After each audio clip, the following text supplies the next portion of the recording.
Vous êtes chez vous, dans votre appartement. Vous regardez par la fenêtre.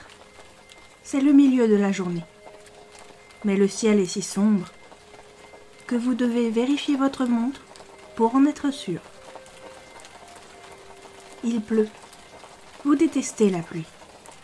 Vous frissonnez. L'eau est grise. Ce n'est pas une pluie normale. Elle dégage une impression étrange et désagréable. Pour rien au monde, vous ne voudriez sortir.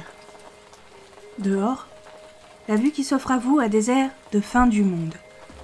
Tout est désert. Les voitures sont pratiquement absentes de la rue, habituellement bondées. Les magasins sont fermés. L'un d'eux a même été vandalisé. La grille de fer a été tordue.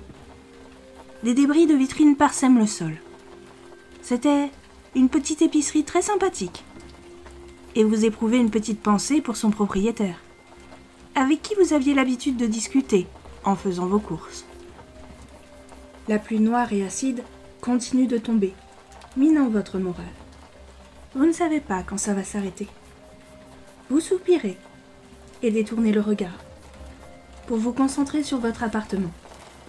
Il est encombré du sol au plafond de packs d'eau, cartons de nourriture et de produits de première nécessité. Impossible de dire quand les secours pourront arriver jusqu'à vous. Vous devez donc économiser au maximum. Heureusement pour vous, vous êtes prévoyant. Dès le début de la catastrophe, alors que tout le monde prenait sa voiture pour fuir, vous avez fait vos réserves. Vous auriez aimé fuir vous aussi. Malheureusement, vous n'avez pas de voiture. Et de toute façon, vous n'avez jamais appris à conduire.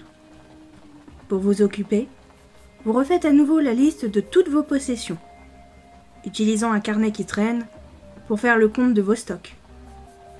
Vous prenez votre temps pour tout vérifier. Le nombre de bouteilles d'eau, de paquets de nourriture lyophilisée, de boîtes de conserve. Puis, le papier toilette, le savon, le dentifrice, les médicaments. Vous savez très bien que le résultat sera le même qu'il y a quelques heures. Mais vous avez besoin de vous occuper l'esprit, pour ne pas penser à votre situation actuelle. Une bourrasque de vent fait trembler les vitres de l'appartement. Vous sursautez. La vitre du salon est maculée de gouttes grisâtres. Et vous grimacez. S'il vous restait le moindre doute sur la nature anormale et dangereuse de cette pluie, il s'est envolé. Vous regardez à nouveau votre montre. Le temps s'écoule vraiment lentement lorsqu'on attend. Vous aimeriez vous distraire? Habituellement, vous seriez en train de jouer à la console, tentant d'exploser votre record personnel. Mais l'électricité a été coupée il y a 2 jours. Vous aviez bien une vieille Game Boy qui traîne dans un tiroir, mais il fait trop sombre pour voir l'écran. En plus, vous devez garder vos piles pour la radio. Sinon, adieu les informations.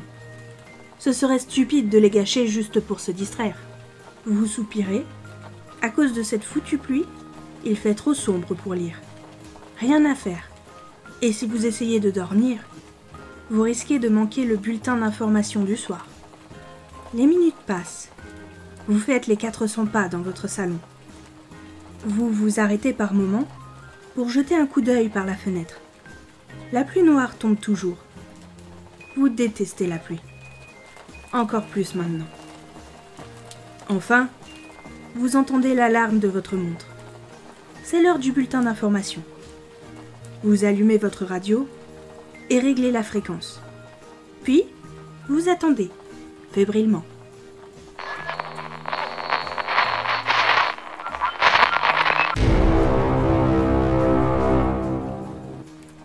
Flash info. Avis à la population de la région de Tchernobyl. Le réacteur nucléaire numéro 4 qui a pris feu il y a 3 jours est toujours en pleine combustion. Suite aux intempéries fortement radioactives qui s'abattent sur la région, les opérations de secours sont interrompues.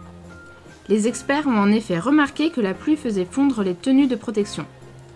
Nous recommandons aux habitants de se barricader chez eux et de ne sortir sous aucun prétexte. Les opérations d'évacuation reprendront dès l'arrêt du mauvais temps. Le gouvernement assure que toutes les mesures seront prises afin de garantir la sécurité des habitants des zones sinistrées.